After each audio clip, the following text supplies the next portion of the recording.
Le Premier ministre, le général de division Abdoulaye Maïga, au leader des confessions religieuses du Mali, au nom du président de la transition, le général d'armée Assimi Goïta. La démarche consiste à anticiper, prévenir et traiter tout manquement susceptible de porter atteinte à la cohésion sociale au Mali.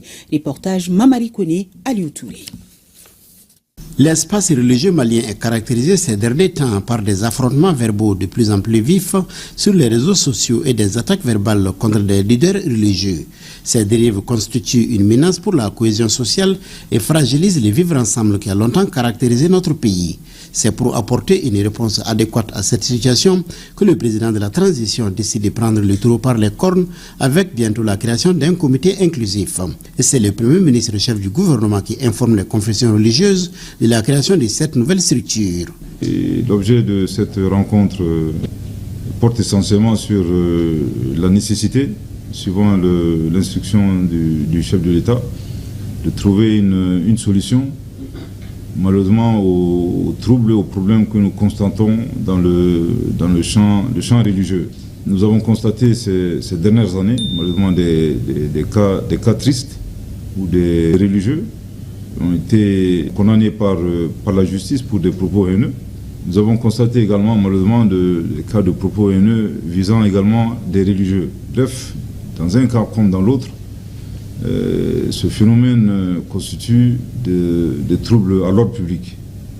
Et nous n'en avons pas besoin en ce moment. Nous avons besoin d'un climat social apaisé. Nous avons besoin de préserver l'ordre public dans notre pays.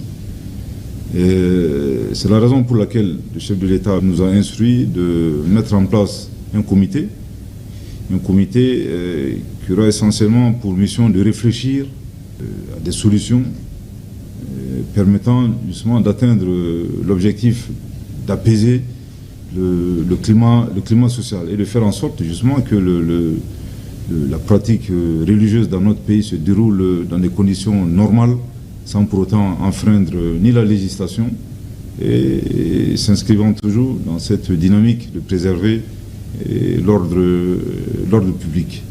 Les représentants des confessions religieuses ont salué cette initiative des autorités de la transition.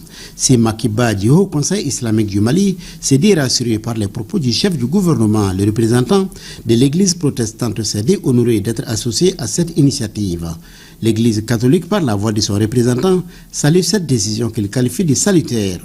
Les différentes confessions religieuses du Mali promettent d'accompagner le gouvernement dans la mise en place de ces comités. Elles ont aussi fait des bénédictions pour le pays.